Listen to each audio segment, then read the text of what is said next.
good, YouTube? It's Chris RVD from Fittest Gamers, and in today's video I'm going to be bringing you a short pinpoint pitching tips video.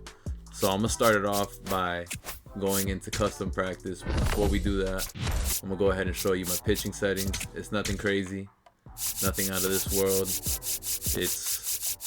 the same. It's pinpoint, chevron, I don't know what that is, with, and I guess where's my, for pitching view I use strike zone high. I don't use none of that outfield stuff, none of that broadcast stuff, none of that fisheye, either strike zone or strike zone high. It's always a good idea to track the ball in even when you're pitching, because it's going to come at the same plane when you're hitting majority of the times, unless you're throwing a weird guy that throws sidearm or submarine. Why am I going into Diamond Dynasty? Let me go into practice mode so I can show you guys how I not mastered, but I guess became accustomed to pinpoint. Here it is. Gotta back up from my screen. I'm gonna go ahead and use Paul Skeens just because I like his pitching repertoire. I like sinkers. It's probably the best pitch in the game. I think it is the best pitch in the game. Hardest pitch to stay on and hit. I don't throw many four seams on the lower difficulties. On All-Star, I'm not throwing many four seams. Throwing straight sinkers. Heaters for four seams, I'm only throwing that on Hall of Fame or Legend. Other than that, if you throw it in All-Star, probably gonna get shelled. So here we go. I'm gonna show you guys. So that trace outline is, you want to do that same exact thing, same timing, same everything. What I do when I first started, or what I did was, I'd wait till the pitcher came set, saw the outline, wait for it to finish, go all the way down, and then I start, because that's the timing. There you go. Perfect release, perfect dot. Now you're probably saying this is like on rookie difficulty. So it probably is. Let me go ahead and put this on Hall of Fame and show you how I can still be able to hit the spots with the low and in sinker, best pitch in the game. Saw the trace, bam, right there.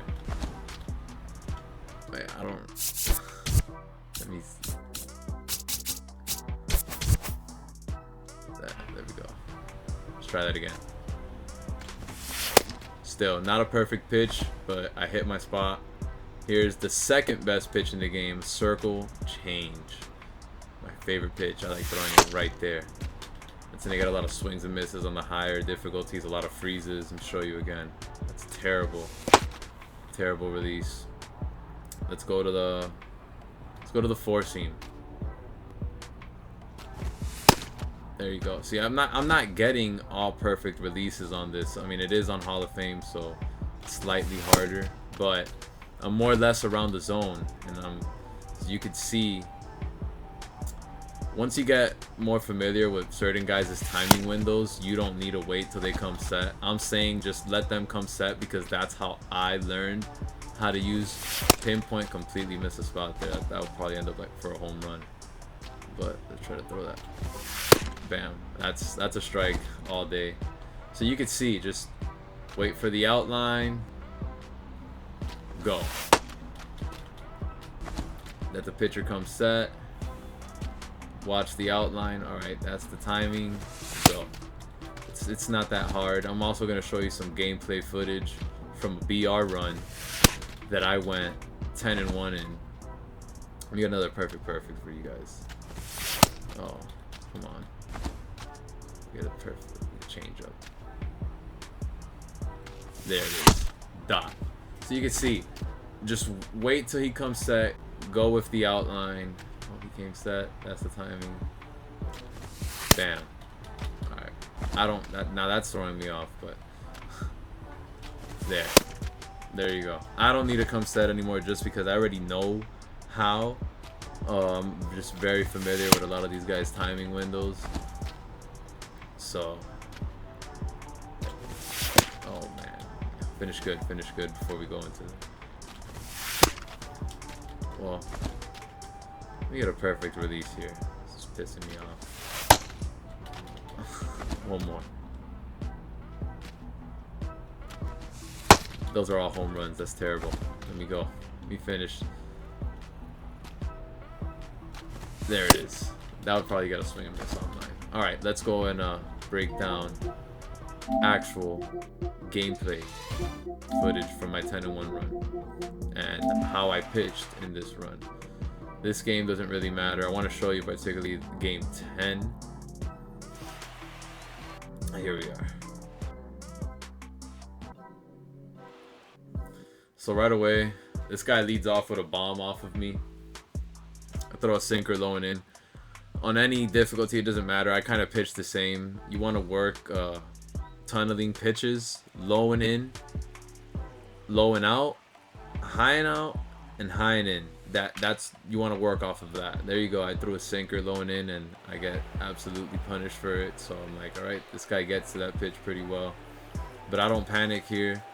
I'm trying to see now if that was a mistake or if he's really like that. And you know, he gets to that pitch well. I'm still working low and in. Sliders, cutters, changeups, and sinkers, low and in, is the wave. Trying to set him up low and out there. Here we go with the changeup. Let's see what I get. Another foul ball. I believe in this at bat, eventually I get kind of bored of him just fouling off everything, and it got to the point where I knew if any other pitch was going to be a bomb. So I made the change. I don't know if you noticed. I made the change. I took my starting pitcher out and I brought in a bullpen arm. So this is my bullpen arm now that begins to basically shove for me for the rest of this game. So you see here, I set him up with a splitter low and out, missed with the sinker in. Now we're still pounding low and out. Slider, especially with the slider shrinkage, that's a great pitch to use. Sinker, slider, split, changeup, cutter. If those guys have any one of those pitches, you could go to work with that for sure. There you go. I got a dot low and in, freeze him up. Start this guy off with a changeup low and in. That's another absolute dot. Right there, I could work off the sinker low and in or the slider. At that point, you know, he spits on this one. So but pitching is more like what are they giving you, and the takes tell you something.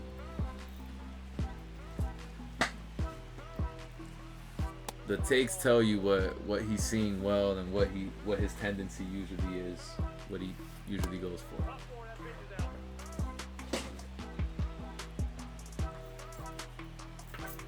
So here we go. I ended up falling behind the count on him. Got a little line out here. All good. I get right back at him here. I believe I lead off with a bomb and tie the game up.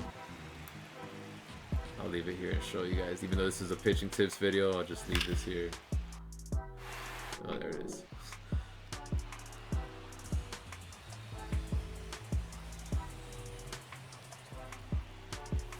Yeah.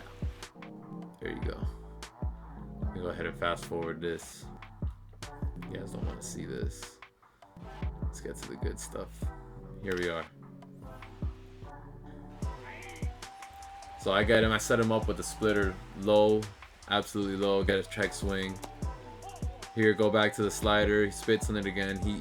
He spits on a lot of the sliders, but eventually I'm gonna get him to bite. Another dot splitter right there, can't do much with it. Go right back to the slider, and we get a weak fly out. So you see how I'm setting him up. Tunneling pitches, low and in. Low and in, low and out. Low and in, low and out. I believe in this at bat, I give up a bomb, but you're gonna see what my mistake. I really didn't make much of a mistake. I actually gave up a bomb on a perfect release. I have heard that internet plays a factor or plays a role into perfect releases getting launched. I don't know how true that is. I don't have the best internet in the world. I don't play wired, so that's probably why I gave up this nuke right here. But at this point, it's 2-1. I want to limit the damage and keep it within a 1-run ball game so that I could walk it off. I am home. So right there, I make the change to Dennis Santana, and same thing. Low and in, low and out. lowing in, lowing out. And I try to set him up here with the best pitch, second best pitch in the game. Got him with the circle change, lowing out. Second out there. Now we miss in with the cutter. He's, like I said, he's pretty good at laying off those cutters and sliders in. But now we work him out. He hasn't seen many pitches out. I want to see how, you know, I want to change the tendency to throw his timing off, throw his eyesight off, you know, just like in real life. Go back in with the sink or slide cutter, my fault, miss. And now I try to hit him with a changeup, lowing in, and if that wasn't a perfect release, he would have hit that out. That was probably just a just late swing. I know if it wasn't a perfect release, it would have been a home run, and we would have been down by 2. Definitely makes a big difference in these VR games. Go ahead and fast forward this. I don't do much this inning. Now we're in the top. This is the most important inning besides the following inning when I'm hitting. If I keep him within a 1-run ball game, I know I'm winning. That's just how BR is. So I know right now my main focus is dotting absolute pitches. So right now he brings in somebody I've never heard of in my life with a generic batter stance 1. So I'm here thinking it's a pitcher, but it probably isn't, because as soon as he makes contact this at bat, that guy had 85 speed. Don't even know who he is. He ends up flying out. I missed the spot with a cutter, left that middle. Not sure if that guy had hitting stats or not. But so here we're gonna go ahead and face Josh Bell. That lefty was just a setup guy. I was gonna go to probably, yeah, Miguel Castro, and I believe he does the job and keeps us within a run ball game. Slider, he's been taking that the whole game. I just keep going back to it's a show me pitch. It's not really for a strike. If he swings, but I'm not trying to throw that for a strike. There you go. That was a sinker. Low and out. Try dotting that for a strike. Go back to the changeup, low and in. Dirty. So I see I freeze him up on that. Now I go even further in. Missed the spot. It's too low. Now we're trying to change the eye level with a sinker high. He misses it. It was a perfect release, but I missed my spot too. That caught too much of the plate when I wanted the corner. He completely missed it. Probably should have been another home run if he gets the PCI anywhere near it. Now we go back to the sinker and dot. He's not going to get to that pitch. Toughest pitch to hit in the game. It's also pretty tough to dot in with a sinker a lot. So you see, I got a perfect release. You'd think it's a dot. Absolutely not. It's not. Go back to the changeup. Miss wide. Now I'm like, well, let's stay on the outside plane. Sinker low and out. He's late. Very late. So let's beat him high and in. Let's change the eye level up. And now we get a weak ground out to second base. So you see these sequences, you could literally spam this, working low and in, then low and out, and then at some point in the game, start climbing the ladder, and then just start doing a bunch of different things, and then you just see their tendencies. I see he struggles a lot low and in, and just for the sake of the rest of this video, I'm just gonna play this, show you guys when I walk it off, so you see I'm not capping about this. I mean, it's 10-1, nothing crazy, but I literally won this game because of a perfect hit right here, obviously. But the pitching, you keep this within a 1-run ball game, you're gonna win. A base run or anything, and that's how you win this in this game. So just keep in mind that the pitching in the higher difficulties is a bit easier, I guess you'd say, on Hall of Fame and Legend. You will get more strikeouts just because hitting is much harder. So All-Star is by far the worst difficulty to be a decent pitcher in, because in BR you can give up a nuke on absolutely anything. So yeah, just remember the tip that I gave you guys is probably the only tip that I could give, and how I learned was let the pitcher come set, follow his trace mark, keep that same timing after he releases down, follow the trace mark, let him come set, follow the trace mark, watch it go down, then time it up yourself and do it. That's the best tip I could give you guys. Please leave a like, comment, and sub, and peace.